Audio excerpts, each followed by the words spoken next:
ಸಣ್ಣ ಪ್ಲಾಟ್ ಇದು. ಇಲ್ಲಿ ಕಾಕಡ ಹೂ ಬೆಳೆದಿದ್ದಾರೆ ರೈತರೊಬ್ಬರು. ಇಲ್ಲಿ ಇನ್ನೊಬ್ಬರು ರೈತರು ಅವರು ಕೂಡ ಅವರನ್ನು ಫ್ರೆಂಡ್ಶಿಪ್ಪಲ್ಲಿ ಬಂದು ಔಷಧಿ ಹೊಡಿತಾ ಇದ್ದಾರೆ ಅಂತ ಹೇಳ್ತಾ ಇದ್ದಾರೆ. ನೋಡಿ, ಅವರು ಮುಖ್ಯವಾಗಿ ಇಲ್ಲಿ ಏನು ಅಂತಂದರೆ ಎರಡು ವಿಚಾರ. ನಾನು ಯಾವುದೇ ರಾಸಾಯನಿಕ ಸಿಂಪಡಣೆಗೆ ಈ ಚಾನಲ್ ಮೂಲಕ ಅಥವಾ ಪರ್ಸನಲಾಗಿ ಯಾರಿಗೇ ಹೇಳಿದ್ರು ನಾನು ಯಾರಿಗೂ ರಾಸಾಯನಿಕ ಸಿಂಪಡಣೆಗೆ ನಾನು ಶಿಫಾರಸು ಮಾಡೋದಿಲ್ಲ, ಅದ್ರ ಬಗ್ಗೆ ಉತ್ತೇಜನ ಕೊಡೋದಿಲ್ಲ, ಎನ್ಕರೇಜ್ ಮಾಡೋದಿಲ್ಲ. ಇಲ್ಲಿ ನೋಡಿ, ಅವರು ಈಗ ನೋಡಿದ್ರಲ್ಲ, ಯಾವುದೇ ಒಂದು ಪರ್ಸನಲ್ ಪ್ರೊಟೆಕ್ಷನ್ ಎಕ್ವಿಪ್ಮೆಂಟ್ ಇಲ್ಲ, ಯಾವುದೇ ಒಂದು ಅಟ್ಲೀಸ್ಟ್ ಒಂದು ಮುಖಕ್ಕೆ ಒಂದು ಕವಚ ಇಲ್ಲ. ರೈತರು ತಿಳ್ಕೋಬೇಕು. ಇವತ್ತು ಅವ್ರಿಗೆ ವಯಸ್ಸು 38, 35ರಿಂದ 40 ವರ್ಷದವ್ರಿಗೆ ಇವತ್ತು ಕ್ಯಾಟರಾಕ್ಟ್ ಬೆಳೀತಾ ಇದೆ. ಯಾಕೆ ಅಂತಂದರೆ ಈ ರೀತಿ ರಾಸಾಯನಿಕ ನಮ್ಮ ಮುಖದ ಮೇಲೆ ಬಿದ್ದು ಅವರ ಕಣ್ಣಿನಲ್ಲಿ ಪೊರೆ ಬೆಳೀತಾ ಇರುವಂಥದ್ದು ಕ್ಯಾಟರಾಕ್ಟು. ಆ ಇನ್ಸಿಡೆನ್ಸಸ್ಗಳು ಜಾಸ್ತಿ ಆಗ್ತಾ ಇದ್ದಾವೆ. ಅದ್ರ ಜೊತೆಗೆ ಬ್ಲೈಂಡ್ನೆಸ್ಸು ಸಹ ಜಾಸ್ತಿ ಆಗ್ತಾ ಇದೆ, ಕುರುಡುತನ. ಅವರು ನನ್ನನ್ನು ತೋರಿಸ್ಬೇಡಿ, ಹಾಗೆ ಮಾಡಿ ಅಂತ ಹೇಳಿದ್ರು, ಹಾಗಾಗಿ ಅವ್ರನ್ನ ಹಿಂದ್ಗಡೆಯಿಂದ ತೆಗಿತಾ ಇದ್ದೀನಿ. ಸೊ ದಯವಿಟ್ಟು ಒಂದು ವಿಚಾರ, ರಾಸಾಯನಿಕಕ್ಕೆ ಯಾರೂ ಹೋಗಬೇಡಿ. ನಾನೀಗ ಬಂದಾಗಲೇ ಅವ್ರು ಆಲ್ರೆಡಿ ರಾಸಾಯನಿಕವನ್ನು ಸಿಂಪಡಣೆ ಮಾಡ್ತಾಯಿದ್ರು. ಮತ್ತು ನೀವು ಒಂದು ವೇಳೆ ಹೊಡಿಲೇಬೇಕು, ಅದು ರಾಸಾಯನಿಕ ಎಲ್ಲ ಮೆಥಡನ್ನು ಟ್ರೈ ಮಾಡಿ ರಾಸಾಯನಿಕ ಹೊಡಿಲೇಬೇಕು ಅಂತ ಬಂದಾಗ ಪರ್ಸನಲ್ ಪ್ರೊಟೆಕ್ಷನ್ಗಳ ಹಾಕ್ಕೊಳ್ಳಿ. ಒಂದು ಮಾಸ್ಕ್ ಇರಲಿ, ಕಣ್ಣಿನ ಪ್ರೊಟೆಕ್ಷನ್ ಇರಲಿ, ಒಂದು ಗ್ಲಾಸ್ ಸಿಗ್ತದೆ, ಅವೆಲ್ಲ 150 ರೂಪಾಯಿಗೆ ಸಿಗ್ತದೆ, ಅಂಥದ್ದನ್ನು ತಗೊಂಡು ಹಾಕ್ಕೊಂಡು ಹೊಡೀರಿ. ನೋಡಿ, ನಾವು ಈ ಥರ ರಾಸಾಯನಿಕವನ್ನು ಸಿಂಪಡಣೆ ಮಾಡಿ ಮತ್ತೆ ನಾವು ಕಣ್ಣಿನ ಪೊರೆ ಬಂತು ಅಥವಾ ಇನ್ನೊಂದೇನೋ ಬಂತು ಅಂತೇಳಿ ಅದಕ್ಕೆ ಡಾಕ್ಟ್ರ್ ಹತ್ರ ಹೋಗಿ ಖರ್ಚು ಮಾಡ್ತೀವಿ. ಅದ್ರ ಜೊತೆಗೆ ಇನ್ನೊಂದು ವಿಚಾರ ನೋಡಿ, ದುರಂತ ಏನಂತಂದರೆ ಇದು ಕಾಕಡ ಹೂ. ಇದು ಎಲ್ಲ ರೈತ ಮಿತ್ರ ಕೀಟಗಳನ್ನ ಆಕರ್ಷಣೆ ಮಾಡ್ಕೊಳ್ಳುತ್ತೆ. ಇದು ಏನೋ ಒಂದು ಬಿಳಿ ಹುಳ ಅಂತ ಹೇಳಿದರು. ನಾನು ಅವಾಗಿಂದ ಅಬ್ಸರ್ವ್ ಮಾಡ್ತಾಯಿದ್ದೀನಿ, ಇಲ್ಲಿ ಯಾವುದೇ ಇಲ್ಲ. ಸೊ ಹಾಗಾಗಿ ಇವು ಎಲ್ಲ ರೈತ ಮಿತ್ರ ಕೀಟಗಳನ್ನು ಆಕರ್ಷಣೆ ಮಾಡ್ಕೊಳ್ಳುತ್ತೆ, ಈ ಸಣ್ಣ ಜಾಗಕ್ಕೆ ಬರಮಾಡ್ಕೊಳ್ಳುತ್ತೆ. ಆದ್ರೂ ಸಹ ಇದರ ಅರಿವಿಲ್ದೇ ಇರುತ್ತೆ. ಔಷಧಿಯನ್ನು ಅಥವಾ ರಾಸಾಯನಿಕವನ್ನು ವಿಷ ಸಿಂಪಡಣೆ ಮಾಡ್ತಾಯಿದ್ದಾರೆ.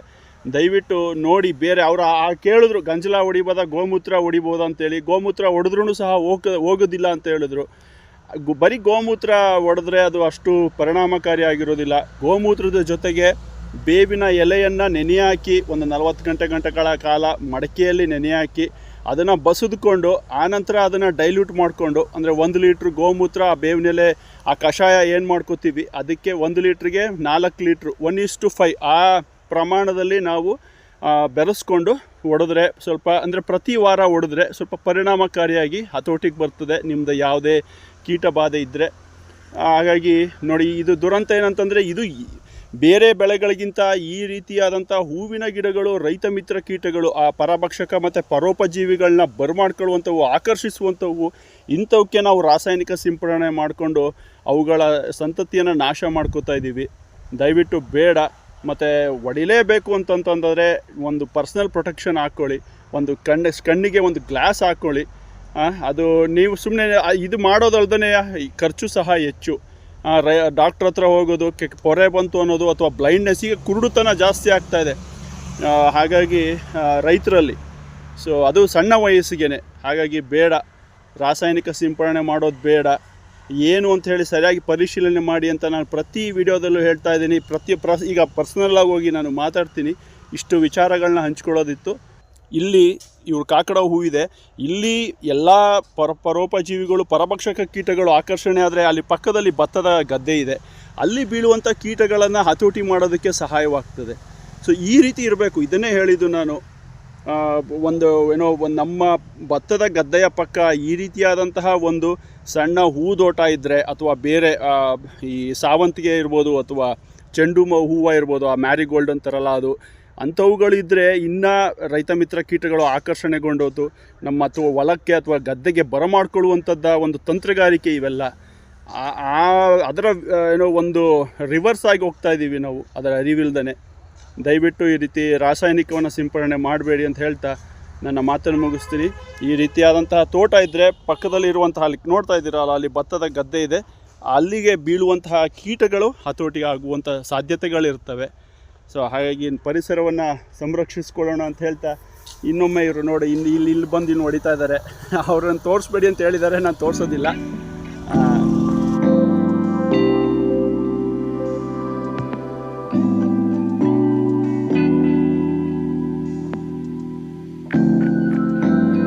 ಈ ಥರ ಎಲ್ಲ ಒಣಗೋಗಿದೆಯಾ ಮೊಗ್ಗಿದು? ಇಲ್ಲಿ ಆಮೇಲೆ ಇಲ್ಲಿ ಹಾಂ ತಾಳೆ ಒಂಥರ ಹಿಂಗೆ ಅದನ್ನೇ ಇವಾಗ ಈಗ ಈಗ ಹೇಳಿದ್ರು ನಿಮ್ಮ ಯಜಮಾನ್ರು ಈಗ 3 ರೌಂಡು ಹೊಡಿತಾ ಇದ್ದೀವಿ ಅಂತ. ಅದು ತೋರಿಸಿ ಅದನ್ನು. ಈಗ 3ನೇ ರೌಂಡು ಹೊಡಿತಾ ಇರೋದು ಅಂತೇಳಿ ಏನಾಗುತ್ತೆ, ಅದು ಒಕ್ಕೊಂಬಿಡ್ತಾವವು. ಗೊತ್ತಾಯ್ತು. ಇದೇ ತರ ಎಲ್ಲ ಎಲ್ಲ ಇದು ಒಣಗೋಗಿದೆ ಈ ಥರ. ಸೊ ಇದು ಮೊಗ್ಗು ಚೆನ್ನಾಗಿ ಬರ್ತವೆ, ಒಳಗಡೆ ಎಲ್ಲ ಕೊಳ್ತದ ಫುಲ್. ಇಲ್ಲಿಗೆ ಕೆಳಗಡೆ ಅಂತ ಇನ್ನೂ ಭಯಂಕರವಾಗವೆ. ಅದೇ ಸೊ ಇವು ಅದೇ ನೀವು ಯಾವುದೇ ಕೀಟಗಳಿದ್ರೆ ಅವು ಒಕ್ಕೊಂಬಿಡ್ತವೆ. ನೀವು ಯಾವುದೇ ಹುಳಗಳು ಓಡಾಡ್ತಾ ಇದ್ದಿದ್ದು ನೋಡ್ಲಿಲ್ಲ ಅಲ್ಲ? ನೋಡಿದ್ರಿಯಾ? ಹುಳ ಓಡಾಡ್ತಾ ಇರೋದು ನೋಡಲ್ಲ ಅಣ್ಣ. ಎಲ್ಲ ಹಿಂಗೆ ಕಣ, ನೈಟು ಮೊಗ್ಗು ಎಲ್ಲ ಹಿಂಗೆ ಚೆನ್ನಾಗಿ ಬರ್ತವೆ. ಹಿಂಗಿಲ್ಲ ಎಲ್ಲ ಹಿಂಗೆ ಕರ್ಕೊಳ್ಳೋದು. ಅದಕ್ಕೆ ಹೇಳಿದ್ದೀನಿ ಅವ್ರಿಗೆ, ನೋಡಿ ಗೋಮೂತ್ರ ಅಥವಾ ಗಂಜಲ ಅದನ್ನು ತಗೊಂಡ್ಬಿಟ್ಟು ಬೇವಿನ ಹಿಂಡಿ ಅಥವಾ ಬೇವಿನ ಎಲೆ ನೆನೆ ಹಾಕ್ಬಿಟ್ಟು 48 ಗಂಟೆ ಅಥವಾ 2 ದಿವಸ ನೆನೆ ಹಾಕ್ಬಿಟ್ಟು ಅದನ್ನು ಬಟ್ಟೆಯಲ್ಲಿ ಸೋಸ್ಕೊಂಡು ಅದನ್ನು ಸ್ಪ್ರೇ ಮಾಡಿ ವಾರಕ್ಕೆ ಒಂದ್ಸರಿನಾದ್ರು ಕೊಡಿ ನೋಡುವ. ಈಗಾಗಲೇ 3 ರೌಂಡ್ ಹೊಡೆದಿದ್ರಿ ಆದರೂ ಕಂಟ್ರೋಲಿಗೆ ಬರ್ತಾ ಇಲ್ಲ ಅಂತಂದರೆ ಇವೆಲ್ಲ ಒಕ್ಕೊಂಬಿಟ್ಟಿರ್ತವೆ. ಮತ್ತು ಇನ್ನೊಂದೇನು ಗೊತ್ತಾ, ಈ ರೈತ ಮಿತ್ರನ ಕೀಟಗಳು ಅಂತ ಇರ್ತವೆ. ಈ ಕಾಕಡ ಹೂವು, ಆಮೇಲೆ ಸೇವಂತಿಗೆ, ಆಮೇಲೆ ಈ ಚೆಂಡು ಹೂವು, ಇವುಗಳು ಆಕರ್ಷಣೆ ಮಾಡ್ತವೆ ಅವುಗಳನ್ನ. ಇಂಥ ಹೂಗಳು ಅವುಗಳು ಬರೋದು ಸಾಯಿಸ್ಬಿಡ್ತೀವಿ ನಾವು. ಅದಕ್ಕೆ ಬೇಡ ಇನ್ಮೇಲೆ ಬೇಡ. ಹೌದು ಬೇಡ. ಇಲ್ಲ ಪೂರ್ತಿ ಇದಾಗಿದೆ, ಅದು ಬೇಡ. ಇನ್ಮೇಲೆ ರಾಸಾಯನಿಕ ಬೇಡ. ಗೋಮೂತ್ರ ಸಿಕ್ಕಿದ್ರೆ ನೋಡಿ, ಎಲ್ಲಾದ್ರೂ ಸಿಕ್ಕಿದ್ರೆ ಗಂಜಲ ಸಿಕ್ಕಿದ್ರೆ ನೋಡಿ. ಯಾರ ಏನ್ ಮಾಡಿಲ್ಲ, ಗಂಜಲ್ ಗುಂಡಿ ಮಾಡ್ಕೊತಿದ್ವು ಕೊಟ್ಕಲಿ, ದನ ಕಟ್ಟಾಕೋ ಕೊಟ್ಕಲಿ. ಹೌದು. ಈಗೆಲ್ಲ ಮ್ಯಾಟ್ ಹಾಕೋಕ್ ಶುರುವಾಗೋದ್ರು, ಆಚು ಪೈಪ್ ಹಾಕ್ಬಿಟ್ಟು ಡ್ರೈನಿಗೆ ಬಿಟ್ಟಿದ್ದಾರೆ. ಈಗ ಅದು ಸಿಗ್ತಾ ಇಲ್ಲ, ಗಂಜಲ ಸಿಗ್ತಾ ಇಲ್ಲ. ಏನಾರ ದೇವಾಗ ಒಂದು ಇದಕ್ಕೆ ಬೇಕು ಅಂತಂದ್ರೆ ಅವು ಇವಾಗ್ಲೇ ಹಾತ್ಕೋಬೇಕು ಅಂತ. ನಿಮ್ಮ ಹತ್ರ ಹಸುಗಳಿದೆಯಾ? ಹಸು ಅಥವಾ ಅದು ಈಗ ಗಂಜಲ ಹೊರಗಡೆ ಹೋಗುತ್ತಲ್ಲ, ಅಲ್ಲಿ ಹಳ್ಳ ಮಾಡ್ಬಿಟ್ಟು ಅಲ್ಲಿ ಏನಾದ್ರು ಒಂದು ಪಾತ್ರೆ ತರನೋ ಅಥವಾ ಡ್ರಮ್ಮು ಆ ಥರ ಇಟ್ಬಿಟ್ಟು ಅದನ್ನ ಇಟ್ಕೊಂಡು ಅಲ್ಲಿ ಅದನ್ನ ಶೇಖರಣೆ ಮಾಡ್ಕೊಂಡು ಅದನ್ನ ತಗೊಂಡ್ಬಿಟ್ಟು ಇದು ಉಪಯೋಗಿಸ್ಕೋಬೋದು. ನಾವು ಅಂಗಡಿ ಕೊಟ್ಟು ಈಗ ಅದನ್ನೇ ಹೇಳ್ದೆ ಅವ್ರಿಗೆ. ಈಗ ನೋಡಿ, ಅವ್ರಿಗೆ ಈಗ ಹೊಡೆದ್ರಲ್ಲ ಔಷಧಿ, ಅವ್ರಿಗೆ 38 ವಯಸ್ಸು. ಇನ್ನೊಂದೇನು ಅಂತಂದರೆ, ಇವತ್ತೆಲ್ಲ ಕಣ್ಣಿನ ಪೊರೆ ಬರ್ತಾ ಇದೆ. ಆ ಕಣ್ಣಿನ ಪೊರೆ ಬರ್ತಾ ಇರೋದು ಏನೂ ಹಾಕ್ಕೊಂಡಿಲ್ಲ ಅವರಿಗೆ ಹೊಡಿಬೇಕಾರೆ, ಔಷಧಿ ಹೊಡಿಬೇಕಾರೆ.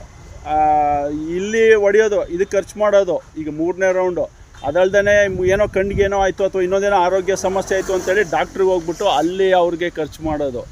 ಹಂಗಾಗಿ ಅದೇ ಗಂಜಲ ಮತ್ತು ಬೇವಿನ ಹಿಂಡಿ ಅಥವಾ ಬೇವಿನ ಎಲೆ ಇವು ನೆನೆ ಹಾಕ್ಬಿಟ್ಟು ಇಂಥವುಗಳನ್ನ ಪ್ರಯೋಗ ಮಾಡಿ. ಅದೇ ನಾನು ನೋಡಿದ್ದೀನಿ. ನಾವು ತರಕಾರಿಗೆ ತರಕಾರಿಗೆ ಏನು ಹೊಡಿತಾ ಇದ್ದೀರಾ? ಔಷಧಿನ ಹೊಡಿತಾ ಇದ್ದೀನಿ. ಯಾವ ಔಷಧಿ? ಅಂದ್ರೆ ಅಂಗಡಿಯಿಂದ ತಗೊಂಡ್ಬಂದಿರೋದು? ಇಲ್ಲ ಬೇಡ. ಗಂಜಲದಲ್ಲೇ ಎಲ್ಲ ಮಾಡ್ಬೋದು ಔಷಧಿ. ನೋಡಿ, ನೀವು ಹೇಳಿದ್ರಲ್ಲ ಗಂಜಲ ಸುಮ್ಮನೆ ಚರಂಡಿಗೆ ಬಿಟ್ಟಿದ್ದೀರಿ ಅಂತ, ಆ ಥರ ಮಾಡೋದಕ್ಕೆ ಹೋಗ್ಬೇಡಿ. ಅದನ್ನು ಶೇಖರಣೆ ಮಾಡ್ಕೊಳ್ಳಿ. ಅಲ್ಲೊಂದು ಮಡಕೆನೋ ಡ್ರಮ್ಮು ಇನ್ನೊಂದೇನೋ ಅದು ಪೈಪಿಂದ ಅಲ್ಲಿಗೆ ಹೋಗುತ್ತಲ್ಲ, ಅಲ್ಲಿ ಶೇಖರಣೆ ಮಾಡ್ಕೊಂಡು ಅದು ನಿಮಗೆ ಒಂದು ಕ್ಯಾನಿಗೆ ತುಂಬ್ಕೊಂಬಂದ್ಬಿಟ್ಟು ಮಾಡಬೇಕು. ಅದನ್ನು ಆ ರೀತಿ ಮಾಡಿ, ದಯವಿಟ್ಟು ಬೇಡ. ಸರಿ, ಹಂಗಾದ್ಮೇಲೆ ಅದನ್ನ ಮಾಡಿ ಹಂಗೆ ಮಾಡಿ. ಗಂಜಲನೇ ಹೊಡೀರಿ. ಅದು ಹೆಂಗೆ ಅಂದರೆ 1 ಲೀಟ್ರ್ ಗಂಜಲ 4 ಲೀಟ್ರ್ ನೀರು, ಆ ರೀತಿ ಮಿಕ್ಸ್ ಮಾಡ್ಕೊಂಡು ಹೊಡಿಬೇಕು. ಡೈರೆಕ್ಟಾಗಿ ಅದನ್ನೇ ಹೊಡಿಬೇಡಿ. ನಿಮಗೆ ಗೊತ್ತಲ್ವಾ, 1 ರಿಂದ 4 ಉಚ್ಚೆಕಾರಕ್ಕೆ ಇವೇ ಸೋತೋಯ್ತವೆ. ಅದನ್ನು ಫೈಟೋಟಾಕ್ಸಿಕ್ ಅಂತಾರೆ. ಅಂದರೆ ಇವೇ ಎಲ್ಲ ಬರ್ನ್ ಆಗೋಯ್ತವೆ ಗಿಡಗಳು. ಸರಿ ಸರ್, ಹಂಗೆ ಮಾಡಿ. ಸರಿ.